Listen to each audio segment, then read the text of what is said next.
Hey all, welcome back to the Real Life Pharmacology podcast. I'm your host, pharmacist Eric Christensen. Thank you so much for listening today. As always, go check out reallifepharmacology.com. We got that free 31-page PDF on the top 200 drugs.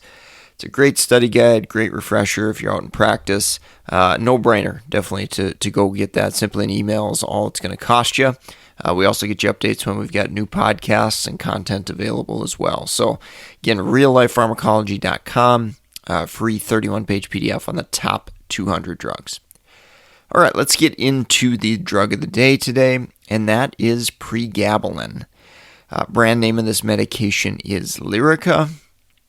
This medication is historically categorized and was first approved as an adjunct anti-seizure medication.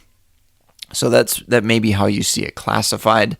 I can tell you out in real life practice, the majority of times you see this medication, it is likely being used for analgesic purposes, and more specifically, it's associated with neurology and neuropathy, those type of pain syndromes, fibromyalgia, RLS, restless leg syndrome, you may see it used for. So those are going to be probably the most common indications that I've seen in my practice. Off-label, I have seen some wackier uses, anxiety, menopausal symptoms like hot flashes, that type of situation. I would say I see gabapentin probably used a little bit more. It's got a similar mechanism of action and things of that nature. But there are some kind of wackier off-label uses. But again, by far, I see it used for neuropathy and those type of pain syndromes. Mechanistically, how does this drug work? It binds the alpha-2 delta subunit on voltage-gated calcium channels. Obviously, this is in the central nervous system. And ultimately, what that binding does is it inhibits the release of excitatory neurotransmitters. So it kind of settles down the not the immune system, it settles down the central nervous system. So a couple examples of excitatory neurotransmitters. Not an all-inclusive list by any means, but glutamate is often one here referred, and norepinephrine there as well. Let's talk a little bit about dosing and dosage forms. So there are lots of dosage forms, 25 milligrams, 50, 75, 100, 150, 200, up to 300 milligrams. Probably the most common dosage forms that I see used are in the neighborhood of 50 to 100, maybe up to 150 milligrams. There is, I have seen occasions where I have seen 600, a maximum of 600 milligrams per day used. I would say in my geriatric patient population, it's not terribly common that I see that high of a dose used. And that's obviously, in our geriatric patients, we run into a little bit more adverse effects. There are some maximum recommended dosages for renal function. So patients with renal function 30 to 60 mils per minute, that maximum is recommended at 300 milligrams. 15 to 30, it's 150 milligrams, and less than 15, it's 75 milligrams per day. So as you can imagine, when I talk about kinetics, you're going to understand why that's the case, because this drug is primarily renally eliminated.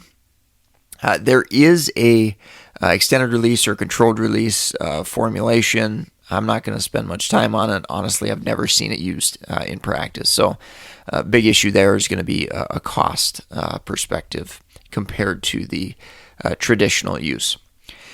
This drug is typically going to be dosed 2 to 3 times per day because of the half-life being a little bit shorter. So you're going to see 50 milligrams 3 times a day, 75 milligrams twice a day. When this medication was significantly more expensive, often I would make the recommendation where if a patient was on 50 milligrams 3 times a day and maybe they were struggling with costs or things of that nature, maybe we'd try to switch them to 75 milligrams twice a day and see if they could get by with that. That might help, obviously reduce their pill burden, decrease the number of pills, and hopefully reduce costs. Generally not a recommendation I make anymore with costs have come down with this medication. But just something to think about there. Maybe if you've got a patient struggling with adherence, they're forgetting doses, and it's causing them pain or whatever the case may be, that may be an option to reduce pill burden to go from 3 times a day down to 2 times a day, for example. So again, definitely can depend upon the clinical situation, but it might be something to think about depending upon that situation. All right, let's get into adverse effects. First and foremost, this medication is sedating. It has a sedative nature to it. Again, we're trying to blunt and reduce the action of excitatory neurotransmitters. Naturally, that's going to lead to sedative-type properties. Next, edema, swelling. That's definitely on the list for me to pay attention to. If you got a patient with heart failure, for example, they're on diuretics, and we're trying to reduce swelling, this drug's going to potentially add to that. So that's a good patient population where we'd probably want to look to other alternatives compared to using pregabalin. In addition to that, there has been some evidence showing weight gain irrespective of edema or swelling. So that might be a concern. Obviously, higher dosages, longer duration, that's going to increase that risk there. The action on the central nervous system, in my geriatric patient population, we got to be careful for, falls, ataxia, confusion, dizziness. Those can all certainly happen. So definitely pay attention to that. And obviously, the higher the dose, the more and more likely we're going to run into that. Also, that bit with renal function. If you've got a patient with poor renal function and you're using more aggressive dosages, these adverse effects are more likely to occur there. Dry mouth, I have seen maybe on occasion a couple of times. Usually the patient is taking other anticholinergic medications that are probably causing it, but there is some potential and some evidence to say that pregabalin could contribute to that adverse effect as well. Rare adverse drug reactions, skin reactions, visual changes, suicidal ideation, as well as psychiatric changes have been reported as well. So again, just something to kind of pay attention to, look out for if patients are reporting anything unusual there. Let's talk a little bit about kinetics. So first and foremost, I did mention renal elimination, and this drug is eliminated in the urine at a 90% rate as unchanged drug. So that's why there's such an emphasis on dosage adjustments in patients with poor renal function. So really got to pay attention to that. If you know somebody has CKD, generally that's a progressive disease. Their renal function is going to get worse over time, and that naturally happens with aging too. So just because, 300 milligrams a day was well tolerated 5-10 years ago, that dose may not be well tolerated today for that patient. So pay attention to that. On the kinetics side of things, I did want to bring in gabapentin and discuss that. So there's basically in my mind, there's two major differences between gabapentin and pregabalin, or at least two that I think are clinically significant.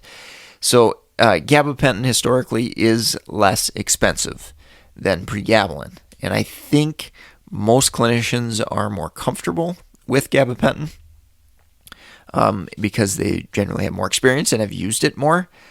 But I will say, if you get patients who are on higher doses of gabapentin and not responding to the medication, pregabalin does do a little bit better as we get to higher dosages, and that is because the absorption is better. So pregabalin doesn't have dose-dependent absorption issues. So, as you escalate dose, you still get pretty consistent absorption of pregabalin. But with gabapentin, that absorption or that percent absorbed can actually reduce as you escalate the dose. So that's why maybe at higher doses of gabapentin, you may not see as good a response as you might with pregabalin. Again, I don't see many patients getting up to crazy high doses of gabapentin, so it's generally not a huge concern. But if you've got that rare case where you're trying to push dosages and you don't have any other options, you may be getting a little bit less response from that gabapentin, and that's all due to this absorption issue. Onset of action, so most common indication neuropathy, it's going to take upwards of a week or two to really start to see those benefits. Some patients you may see it earlier, within the first day or two, but for that significant benefit, and for most patients, probably going to take maybe a week or two to see that pain relieving analgesic benefit in something like neuropathy, for example. All right, let's take a quick break from our sponsor, and we'll wrap up with drug interactions. If you're in the market for any pharmacist board certification study material like BCPS, ambulatory care, BCMTMS, NAPLEX, or others, go check out meded101.com/store. We've got a great list of resources. They're updated annually, and we've helped hundreds, maybe now thousands of pharmacists and candidates pass their board exams. So go check that out, support the sponsor, and help keep this podcast free and available for other healthcare professionals to enjoy.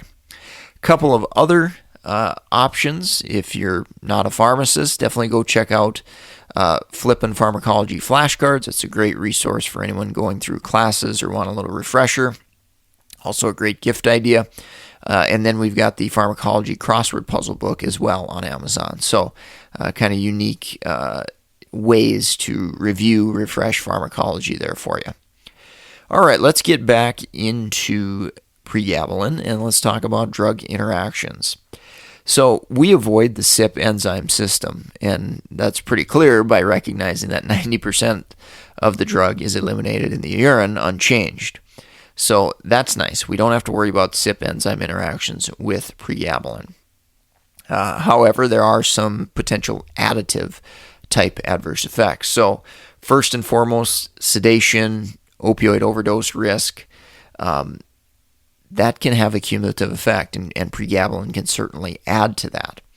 Benzodiazepines, alcohol, they can certainly add on to the sedative nature of the drug. So any CNS depressants, I think of some of the older anticholinergics, for example, these can all have additive effects on top of pregabalin and increased risk for toxicity and sedation. Also, want to think about that edema adverse effect.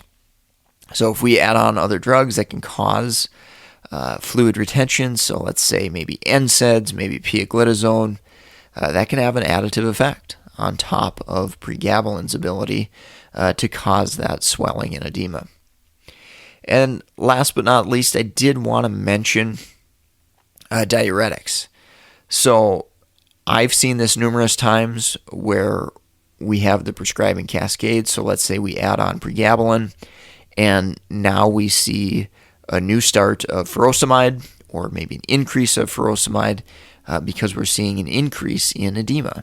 So remember that prescribing cascade. That's really, really important because I have seen that come into play numerous times.